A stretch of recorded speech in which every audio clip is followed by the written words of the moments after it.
March Madness is here, so let's take a look at some deep sleepers in the 2025 NBA Draft. This is Floor and Ceiling, let's break them down. Bennett Stirtz holds one of the craziest stats in college basketball. He's played 99% of Drake's minutes, and he's averaging more than 39 minutes per game. The Drake point guard is the definition of an offensive engine.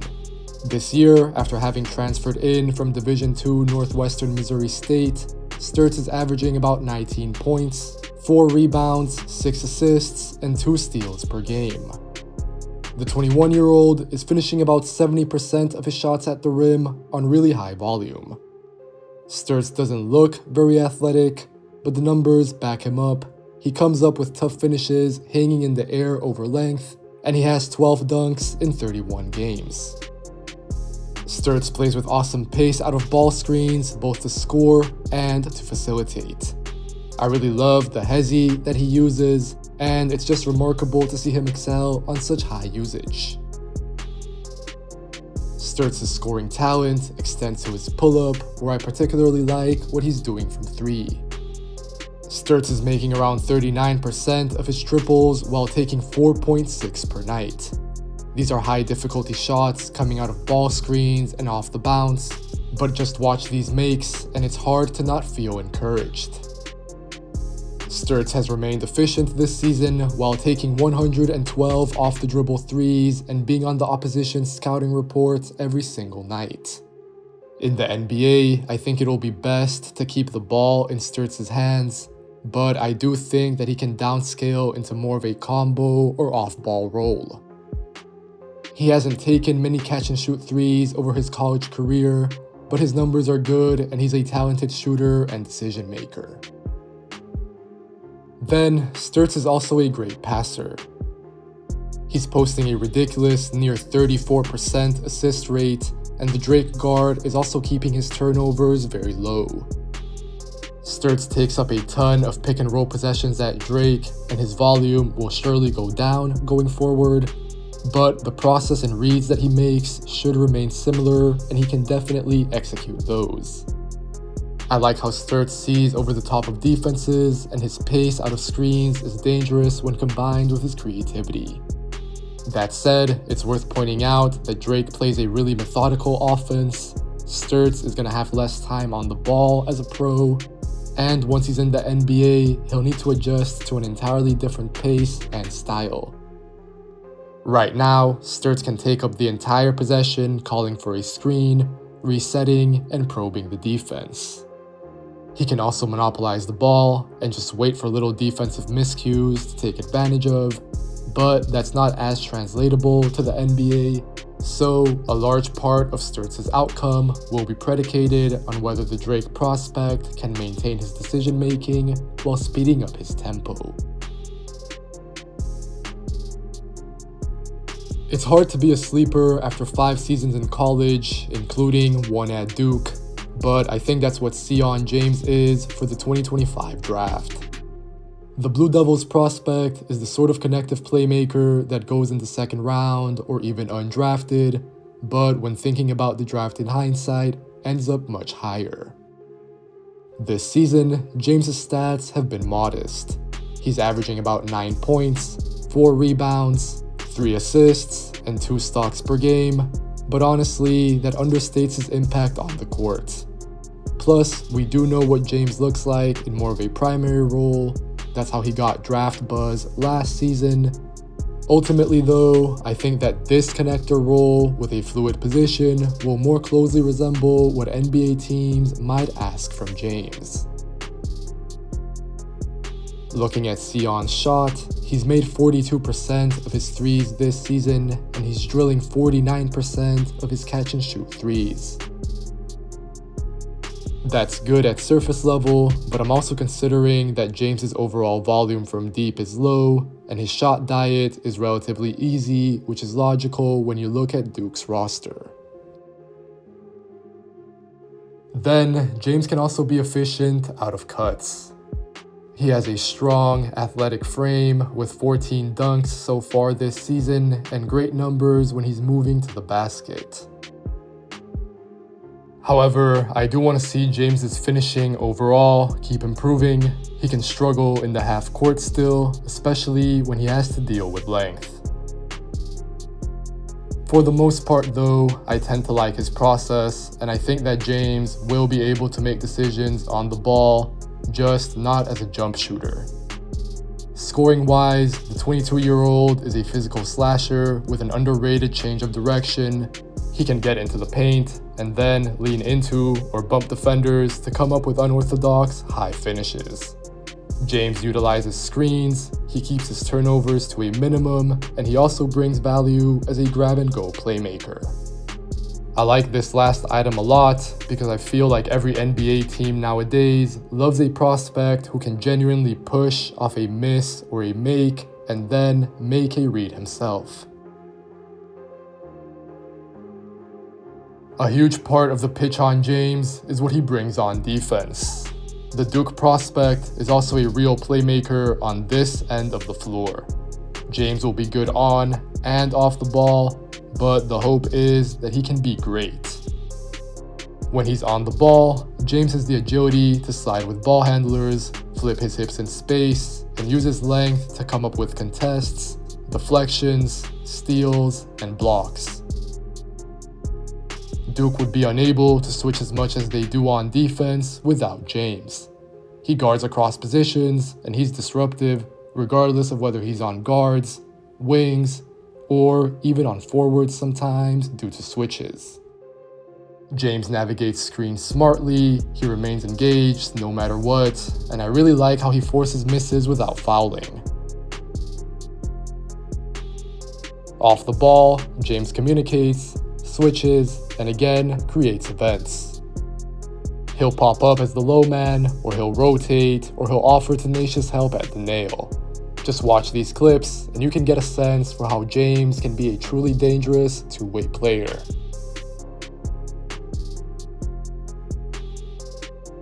Robert Morris forward Alvaro Folgueiras from Spain is a very real draft prospect who's in my big board's top 45 range right now. Folgueiras is a tough, long, and big power forward who can make decisions off the catch, attack mismatches in the paint, and also do the dirty work at the rim. By that, I mean that the 19-year-old will crash the glass, roll decisively to the basket, and cut incisively into the paint. Santi Aldama might seem like an easy comparison since they're both Spanish, but I really do feel like Folgueiras' NBA role down the line could look pretty similar. A different sort of big wing / 4 who I also see some similarities to is Juancho Hernan-Gomez. This season, as a sophomore at Robert Morris, Folgueiras is averaging 14 points, 9 rebounds, and 3 assists per game to go along with about 2.5 stocks. A deeper dive at his numbers also looks great. Folgueiras is drilling more than 42% of his 100 plus threes, plus he's also a willing facilitator. And then, down the other end, he's coming up with plays on defense and on the glass. Folgueiras' NCAA tournament will start against Alabama on Friday, which is actually an amazing test for him. This Alabama team has NBA caliber talent and athleticism, and one of the biggest questions, if not the most important one, about Folgueiras is how he plays against higher level competition. He doesn't really get to do that as much at RMU, but other than that, I really value what the Spanish prospect brings to the table with his positional size and length, his consistent motor, and his two-way production based on the reliable decisions that he makes. Folgueiras converts threes, puts the ball on the floor, rolls and pops out of picks, and gets stops on defense.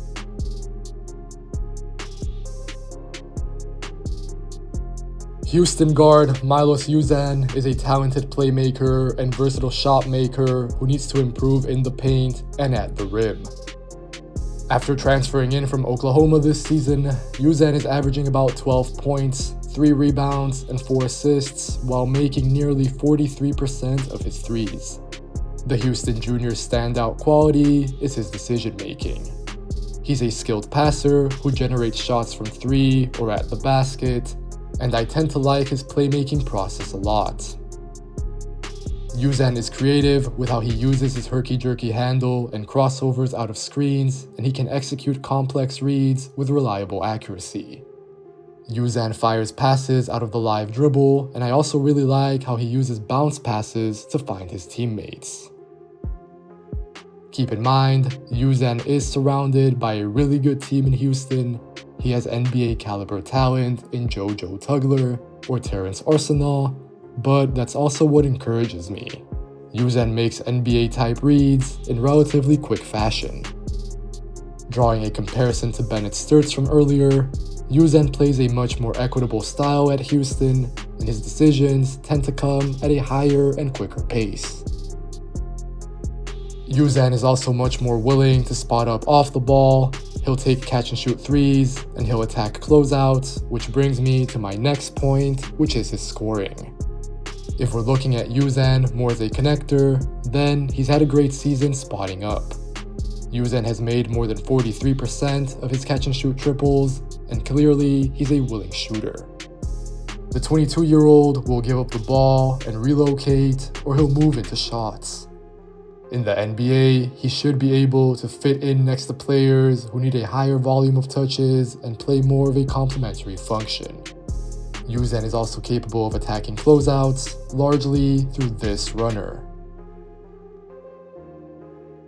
This shot is worth highlighting because I think that Uzan's main improvement point is his aggression on offense. He settles for jumpers a bit too often, and he's kind of averse to attacking the rim as a whole. If the Houston prospect isn't going for some sort of runner, floater, or teardrop, then he's probably going to take a pull-up or turn back around.